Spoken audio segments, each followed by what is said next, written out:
जय हिंद। आप सभी का हमारे YouTube चैनल पर बहुत बहुत स्वागत है। आज की क्लास में हम समास पढ़ेंगे। पिछली वीडियो में हम लोगों ने दो समास पढ़ लिए थे, एक अव्ययी भाव समास और एक तत्पुरुष समास। आज की क्लास में हम कर्मधारय समास को पढ़ेंगे। लेकिन समास शुरू करने से पहले हम आपसे एक आग्रह करना चाहते हैं। अगर आप हमारे चैनल पर नए हैं तो आप हमारे चैनल को सब्सक्राइब कीजिए, और अगर आपको हमारा वीडियो पसंद आता है तो लाइक कीजिएगा और कमेंट भी कीजिएगा, क्योंकि आपका कमेंट ही हमारा मोटिवेशन होता है। तो चलिए हम कर्मधारय समास को पढ़ते हैं। सबसे पहले हम थोड़ा सा तत्पुरुष समास और अव्ययी भाव समास के बारे में जान लेते हैं कि हमने क्या क्या पढ़ा था। तो हमने अव्ययी भाव समास में पढ़ा था कि अव्ययी भाव समास में हमारा प्रथम पद प्रधान होता है और उसमें आपको उपसर्ग और विशेषण देखने को मिलता है। और तत्पुरुष समास उसका उत्तर पद यानी कि बाद वाला पद प्रधान होता है, क्योंकि हमने पढ़ा था ना समास में कि इसमें जो है हम पदों का विग्रह करते हैं, मतलब दो पदों को हम संक्षेप में करते हैं। और हमने संधि में पढ़ा था कि दो पदों का जो है दो वर्णों का विखंडन करते हैं। तो समास में दो पदों का विग्रह होता है और संधि में दो वर्णों का विखंडन होता है। तो उसमें तत्पुरुष समास में हम पूरे कारक को पढ़ते थे, क्योंकि तत्पुरुष समास अपने आप में एक बहुत बड़ा परिवार है।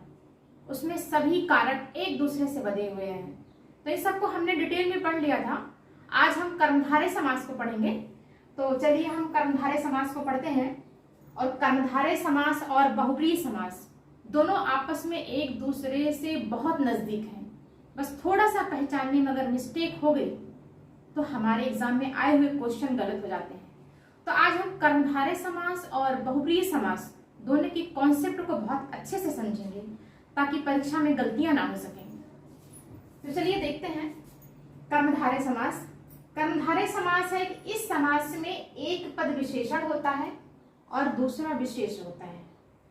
विशेषण का मतलब होता है कि किसी चीज के गुणों और अवगुणों के बारे में बताना, और विशेष का मतलब होता है कि जिसके बारे में बताया जाता है। अगर आपको इस तरह का कोई भी पद मिलता है तो आप जो है समझ जाइएगा कि वो कर्मधारय समास है। जैसे इसमें क्या होता है, कभी कभी दोनों पद भी विशेषण होते हैं। क्या होते हैं? दोनों पद विशेषण भी होते हैं। और इसमें आपको संज्ञा भी मिलेगी, संज्ञा के साथ विशेषण लगा हुआ मिलेगा, सर्वनाम मिलेगा, सर्वनाम के साथ भी विशेषण लगा हुआ मिलेगा, और कभी कभी दोनों पद भी आपको विशेषण मिलेंगे। तो चलिए देखते हैं इसमें। जैसे महापुरुष हो गया, महापुरुष मतलब क्या हो गया? महान पुरुष।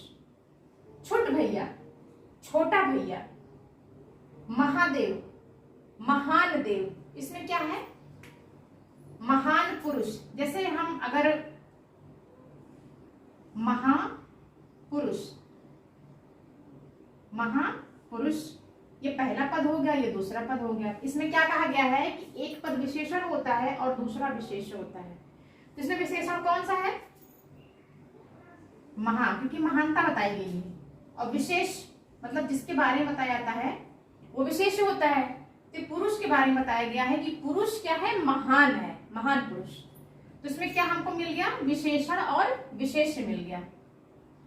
तो क्या हो जाएगा? ये महान पुरुष। महान पुरुष का जब विग्रह कर देते हैं तो महापुरुष बन जाता है। छुट भैया मतलब छोटा भैया। तो भैया क्या हो गया? इसमें विशेष हो गया। और छुट क्या हो गया? उसकी विशेषता बताई जा रही है, क्योंकि छोटा है ये, तो छोटा क्या हो गया? उसकी विशेषता हो गई। महादेव, महान देव। अच्छा, इसमें देखिए क्या होता है? महादेव, अगर आपके सामने ये बोल दिया जाए महादेव, तो हमारे दिमाग में एक इमेज बन जाती है कि महादेव तो शंकर जी को कहा जाता है। सही बात है। अगर आपके एग्जाम में महादेव आ गया और आपको एग्जामिनर ने ऑप्शन में कर्मधारय समास और बहुब्रीहि समास दोनों दे देता है तो क्वेश्चन आपका गलत हो जाएगा। लेकिन अगर आपके एग्जाम में बहुब्रीहि समास आता है ऑप्शन में और कर्मधारय समास नहीं है तो आप बहुब्रीहि लगाएंगे, और अगर कर्मधारय आता है और बहुब्रीहि नहीं है तो आप जो है कर्मधारय लगा के आएंगे। यही सबसे बड़ा कॉन्सेप्ट है इसका, जो क्लियर नहीं हो पाता है कभी कभी। तो इसको आप विशेष ध्यान दीजिएगा। ऑप्शन में बहुब्रीहि और बहुब्रीहि और कर्मधारय समास ऑप्शन में आप देख लीजिएगा, दोनों में से अगर एक आता है तो आप लगाइएगा, अगर दोनों है तो समझ लीजिए क्वेश्चन ही रॉन्ग है। पीतांबर हो गया मतलब पीला अंबर, तो पीला क्या हो गया, विशेषण हो गया। अंबर क्या हो गया, विशेष हो गया, क्योंकि अंबर यानी वस्त्र की विशेषता बताई गई है, तो क्या हो जाएगा, पीतांबर हो जाएगा। इसी तरह से नील कमल हो गया मतलब नीला कमल, कमल की विशेषता बताई गई है, कमल क्या है, नीला है। नील गाय मतलब नीली गाय, गाय की विशेषता क्या है, गाय नीली है। परम आनंद हो गया, तो आनंद जो है इसमें देखिए विशेषण दिखाई दे रहा है, परम आनंद, आनंद को प्राप्त। परमेश्वर, परम ईश्वर। महाकाव्य मतलब महान काव्य। चरण कमल मतलब कमल क्या है, चरण क्या है, कमल के समान है। देखिए यहाँ उपमा भी दिख जाएगी आपको, मतलब उपमा भी दिखे, मतलब विशेषता बताई गई है कि जो चरण है वो कमल के समान है। मुख चंद्र मतलब मुख जो है वो चंद्रमा के समान है। नीला पीला, अगर आपको रंग की बात आती है, अगर जहां पे रंग दिया रहेगा लाल पीला, हरा नीला, काला सफेद, इस तरह से अगर कोई भी कलर आ जाए, कोई भी रंग आ जाए, तो आप उसको कर्मधारय समास के अंतर्गत रखेंगे। शीतोष्ण हो गया मतलब शीत और उष्ण मिलकर क्या बन जाएगा, शीतोष्ण बन जाएगा। मतलब शीत में ठंडा, उष्ण शीत मीन्स ठंडा, उष्ण मीन्स गर्म, या ठंडा गर्म भी आएगा तो भी आप क्या रखेंगे, कर्मधारय समास के अंतर्गत रखेंगे। कहनी अनकहनी मतलब कहना ना कहना, दोनों का मतलब क्या हो जाएगा, कहनी अनकहनी मतलब कहना ना कहना। इस तरह के क्वेश्चन जो है उदाहरण अगर आपके एग्जाम में आते हैं तो आप ये समझ जाइएगा ये कर्मधारय समास है। और हम आपको एक चीज और बताना चाहते हैं कि अगर आप हमारे चैनल पे बने रहेंगे तो हम आपको समास खत्म होने के बाद हम आपको एक एक समास के पूरे उदाहरण जो भी हैं परीक्षा की दृष्टि से महत्वपूर्ण, सारे उदाहरणों को हम आपको देंगे, जो कि परीक्षा की दृष्टि से बहुत महत्वपूर्ण होगा। और मैं पूरी गारंटी के साथ बोलती हूँ कि उससे बाहर का क्वेश्चन नहीं पूछा जाएगा आपसे, तो आप हमारे वीडियो में बने रहिएगा। चलिए हम आगे का जो है नेक्स्ट समास देखते हैं। हमारा जो नेक्स्ट समास है कर्मधारय के बाद वो कौन सा है, दूसरा समास है द्विगु समास। द्विगु समास का जो नियम है वो ये कहता है कि जिसका पहला पद संख्यावाची हो और दूसरा पद प्रधान हो, द्विगु समास कहलाता है। और इसमें आप एक चीज ध्यान दीजिएगा कि इसमें पहला पद ही संख्यावाची होगा। बाद का पद अगर बाद के पद में किसी तरह की कोई संख्या आती है तो द्विगु समास के अंतर्गत नहीं आएगा, पहला पद ही संख्यावाची होना चाहिए। और जो बाद का जो पद होगा वो प्रधान होगा, मतलब ये जो संख्या होगी वो बाद वाले पद के बारे में बताएगी। तो इस तरह से जो है हमारा द्विगु समास है। चलो देखते हैं, इसका उदाहरण देख लेते हैं। जैसे त्रिभुवन, त्रि देखिए ये पहला पद है, ये दूसरा पद है, तो त्रिभुवन मतलब तीनों भुवन। त्रिकाल, त्रिकाल यहाँ त्रि आ गया, यहाँ काल आ गया, दोनों पद। इसका पहला पद क्या है, संख्यावाची है, पहला पद क्या है, संख्यावाची है। त्रिकाल मतलब तीनों काल। चौथा है चवन्नी, चौथा कौन सा है, चवन्नी। चवन्नी का मतलब क्या होता है, चार आनों का समाहार, या इसको ऐसे बोल सकते हैं त्रिभुवन मतलब तीनों भुवन या तीन भुवनों का समाहार। त्रिकाल तीन कालों का समाहार, और चवन्नी चार आनों का समाहार। समाहार मतलब एक समूह बोल सकते हैं आप। और पंचवटी, यहां भी देखिए पंच आया है, पंच मतलब पांच, और वटी हो गया पांच वटी, पंचवटी हो गया। चौराहा, चौराहा में भी चौ लगा है, ये राहा हो गया, रास्ता हो गया। चौ मतलब चार, रास्ते, चौराहा। और दोपहर मतलब दूसरा पहर हो गया। दुपट्टा हो गया, दुपट्टा में भी दुई शब्द का इस्तेमाल आ रहा है, दुई पट्टा। नवग्रह, नव और ग्रह, नव रत्न, नवरत्न। त्रिलोक, तीनों लोकों का समाहार बोल सकते हो। तो इस तरह से हमारा द्विगु समास है, द्विगु समास में हमारा पहला पद जो होता है वो संख्यावाची होता है और जो दूसरा पद है वो प्रधान होता है। बिना दूसरे पद के हमारा द्विगु समास कंप्लीट नहीं होगा और दूसरा पद ही प्रधान होगा और पहला पद जो है वो दूसरे पद के बारे में बताएगा, दूसरे पद की संख्या के बारे में बताएगा। इस तरह से हमारा द्विगु समास कंप्लीट हो गया और हम जो है बहुब्रीहि समास के बारे में पढ़ेंगे इसके बाद। और हम आपको बार बार ये बताना चाहते हैं कि आप हमारे वीडियो पे बने रहेंगे तो आपको एक एक समास का विस्तृत विश्लेषण आपको मिलेगा और हर समास के वो सारे उदाहरण आपको दिए जाएंगे जो परीक्षा की दृष्टि से आएंगे भी और काफी महत्वपूर्ण भी होंगे। पांचवा समास है बहुब्रीहि समास। बहुब्रीहि समास में क्या होता है, इस पद के दोनों पद अप्रधान होते हैं और अपने अर्थ को छोड़कर अन्य अर्थ धारण करते हैं। मतलब न इसका पहला पद प्रधान होता है न इसका दूसरा पद प्रधान होता है। ये दोनों पद अपने आप में गौण होते हैं या अप्रधान होते हैं और ये अपने अर्थ को छोड़ करके एक दूसरे अर्थ को धारण करते हैं। तो क्या कहलाते हैं, वो बहुब्रीहि समास कहलाते हैं। कैसे, जैसे चतुरानन। अभी हमने आपको बोला था ना कि कर्मधारय समास और बहुब्रीहि समास दोनों में बस जरा सा फर्क है और दोनों में फर्क यही है केवल कि कर्मधारय समास में विशेषण और विशेष का उपयोग होता है और बहुब्रीहि समास जो होता है उसके दोनों पद अप्रधान होते हैं। यह अपने अर्थ को छोड़ करके दूसरे अर्थ को धारण करता है और कर्मधारय समास अपने ही अर्थ को धारण करता है और वो विशेषण के साथ लगा रहता है। यही जो है बहुब्रीहि समास और कर्मधारय समास में फर्क है। जैसे चतुरानन मतलब चार हैं आनंद जिसके, तो कौन है जिसके चार आनंद, कौन है, वो है ब्रह्मा। कौन है, ब्रह्मा जी। लंबोदर, लंबा उदर, लंबा है उदर जिसका, क्या हो जाएगा, लंबोदर। तो लंबोदर किसको कहा गया है, गणेश जी को। तो क्या हुआ, देखिए चतुरानन मतलब चार है आनंद जिसके, तो इसको इस तरह से हम ना लिख करके ये किसके बारे में कहा गया है, ये अपने अर्थ को नहीं बता रहा है, ये सेम अपने अर्थ को नहीं बता रहा है, ये अपने अर्थ को छोड़ करके दूसरे के बारे में बता रहा है। तो चतुरानन किसको कहा गया है, ब्रह्मा जी को। लंबोदर किसको कहा गया है, गणेश जी को। किसको, गणेश जी को कहा गया है लंबोदर। नीलकंठ, नीला है जिसका कंठ, तो इस तरफ हम लिखेंगे नहीं नीला है जिसका कंठ, नीला है जिसका कंठ किसके लिए कहा गया है, यहाँ तीसरा अर्थ धारण करेगा ये। तो नीला है कंठ किसका, शंकर जी का। तो इनको हम क्या लिखेंगे, शंकर जी। ये शंकर जी के बारे में कहा गया है।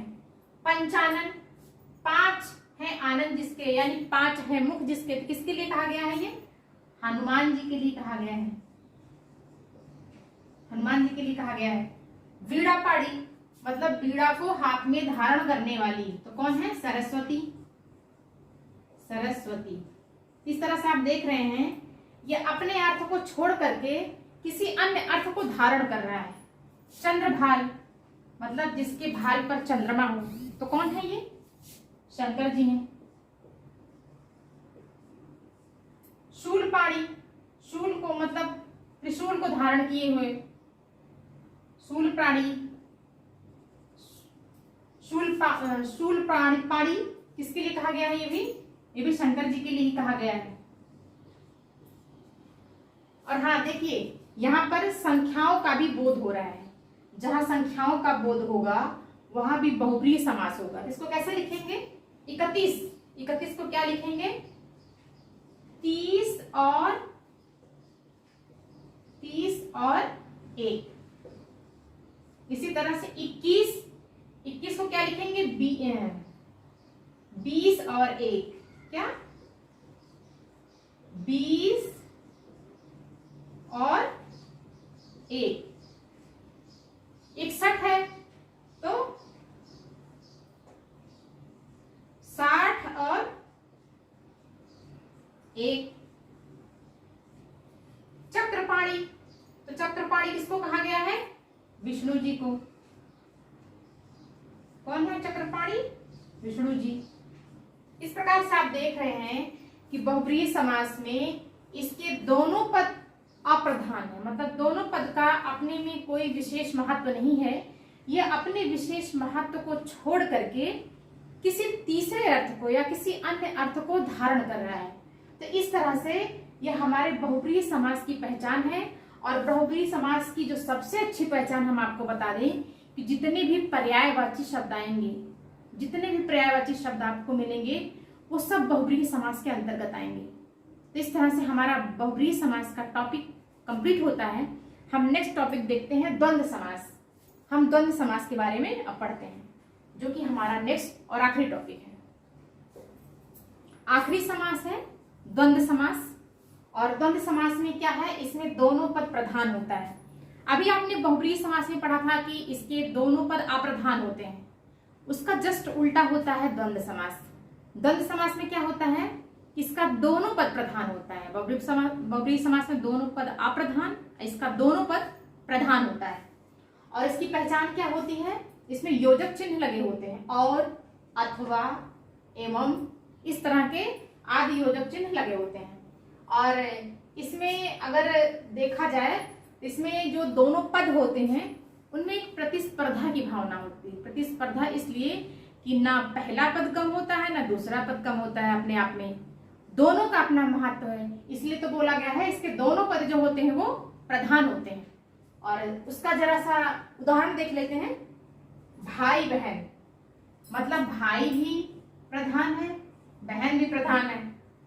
उसको कैसे लिखेंगे, भाई और बहन, भाई और बहन। गंगा यमुना, तो क्या हो जाएगा इसका, गंगा और यमुना। पाप पुण्य, इसका क्या होगा, पाप और पुण्य नहीं होगा, पाप या पुण्य होगा, पाप या पुण्य। दाल भात, तो दाल भात का क्या होगा,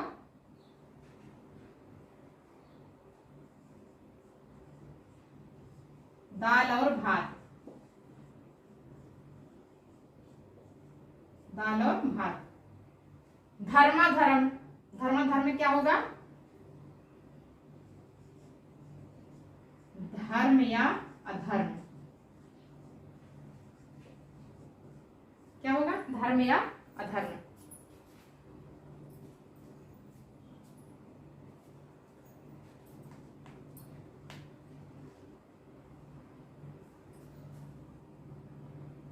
इसका धर्म या अधर्म नहीं होगा, धर्म और अधर्म होगा।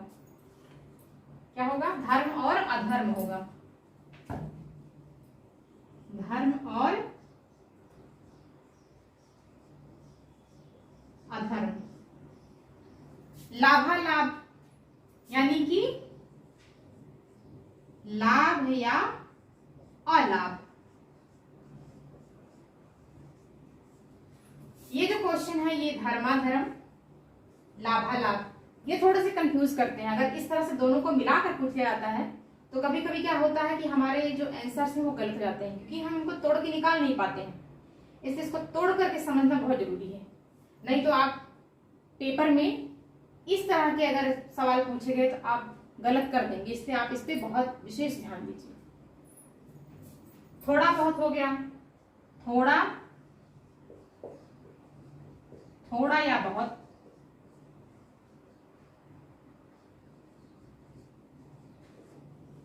ठंडा गरम, तो क्या हो जाएगा,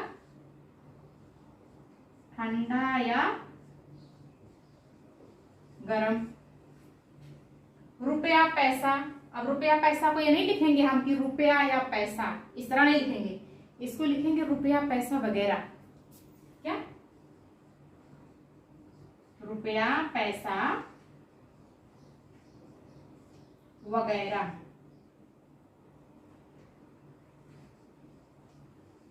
वगैरह। नहाया धोया, तो नहाया धोया क्या लिखेंगे, नहाया और धोया, नहाया